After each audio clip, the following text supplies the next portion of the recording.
안녕하세요. 축구 터는 남자 야진입니다. 한국 축구대표팀이 카타르 월드컵 아시아 최종 예선 1차전에서 이라크를 상대로 무기력한 경기 끝에 무승부를 거뒀습니다. 3주간의 합숙훈련으로 경기를 대비한 이라크의 수비 전술이 빛난 경기였는데요. 이번 영상에서는 한국 대표팀이 이라크를 상대로 왜 침묵할 수밖에 없었는지 그 이유에 대해 알아보도록 하겠습니다.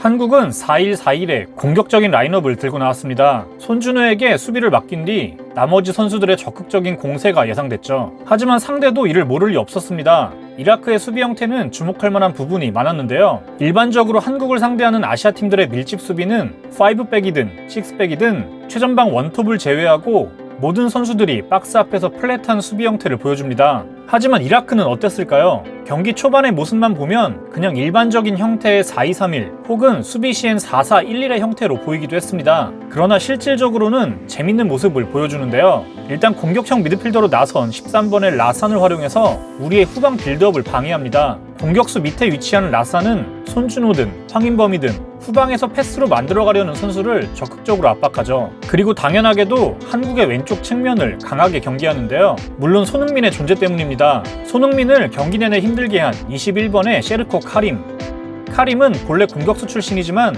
이날은 우측 풀백으로 나와서 왼쪽과 중앙을 아우르는 손흥민의 동선을 붙잡습니다. 이후 손흥민이 만든 공간을 풀백이 활용하는 한국의 전형적인 패턴은 오른쪽 윙어 19번의 카심이 깊게 내려서면서 방어합니다. 실질적으로 5백의 모습이 갖춰지죠.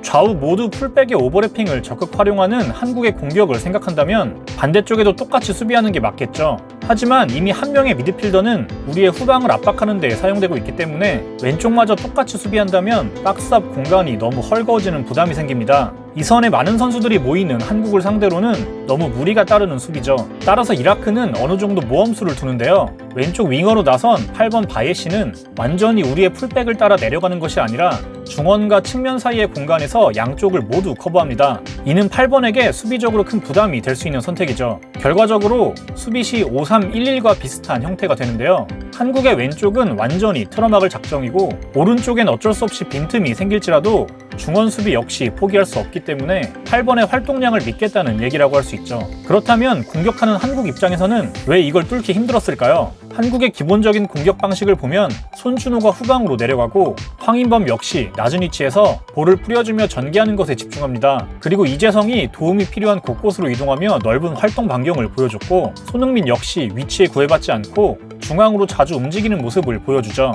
잠시 지난 2차 예선으로 돌아가 보면 당시 벤투어가 보여줬던 밀집 수비 공략 방식은 상대 풀백을 고립시킨 뒤 하프 스페이스로의 침투를 노리는 것이었습니다. 하지만 이날 전반전은 상대적으로 직접 박스를 타격할 선수가 부족했는데요. 황인범이 침투보다는 낮은 위치에서의 조율에 신경 썼기 때문에 이재성 외에는 박스로 종적인 움직임을 가져갈 선수가 없었죠.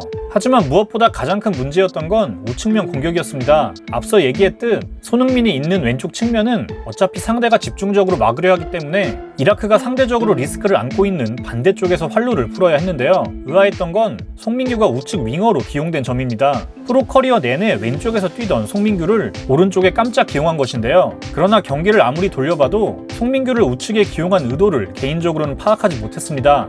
왼쪽에서와 달리 오른쪽에서는 아무런 장기를 보여주지 못한 채 플레이하는데요. 아마 송민규는 이렇게 안쪽 방향으로 이동하면서 상대를 끌어내고 김문환을 향한 패스키를 제공하는 게 기본 임무였을 것입니다. 하지만 애매한 위치에서 반대의 움직임을 보여주기도 하는데요. 이 장면은 손흥민의 이동으로 인해 상대 수비가 중앙에 밀집한 상황입니다. 이 틈을 타 송민규의 직선적인 침투가 있었다면 훨씬 좋았을 장면이죠. 이 경우는 확실하게 자신에게 붙은 수비를 끌고 나오면서 황의조에게 공간을 만들어줬으면 좋았을 장면이죠. 확실히 이날 송민규는 익숙하지 않은 위치에서 뛰면서 우측 공격에 큰 힘이 되진 못했습니다. 경기를 보는 내내 측면에서의 직선적인 돌파가 그리웠던 경기였습니다. 터치라인을 파고드는 우측면의 공격이 살아났다면 상대 중원은 매우 헐거워졌을 것으로 보이는데요. 바예시가 경기 내내 측면과 중앙을 커버하긴 힘들기 때문입니다. 우리의 우측면을 막기 위해 이렇게 바예시의 위치가 벌어진 틈을 타 단 2명이 지키는 수비라인 앞 공간에 찬스가 생길 수 있습니다. 실제 이날 그 위치를 향한 패스가 많이 이뤄지긴 했는데 손흥민이든 황의조든 정말 이상할 정도로 안정적이지 못했던 한국 선수들의 볼터치였죠. 수비라인과 미드필드의 사이 이 포켓 공간에서 한국은 큰 힘을 발휘하지 못했습니다. 후반전 한국은 남태희를 넣으면서 황인범을 아예 원볼란치로 내려버립니다. 남태희는 전반전 우리에게 부족했던 상대의 포켓 공간을 오가는 모습이 보입니다. 이재성과 함께 박스를 노릴 선수가 추가된 것이죠. 그리고 이와 함께 후반전 가장 먼저 준 변화는 우측면입니다. 김문환, 송민규를 모두 빼고 이용과 황희찬을 투입하는데요. 한국은 오른쪽에서 적극적인 공격을 시도해봅니다. 이용도 훨씬 높게 올라오면서 바예시가 더 이상 중앙을 커버할 수 없는 상황이 됐죠. 이렇게 식스백 위에 2명의 미드필더가 지키는 대형이 만들어지는데요. 앞서 얘기했던 박스 앞이 허술해질 수 있는 상황입니다. 우리 역시 그 공간에 많은 숫자를 집어넣으며 플레이했는데요. 하지만 역시 6명의 수비 라인은 한국이 상대하기 버겁습니다. 공간을 커버할 선수가 많기 때문이죠.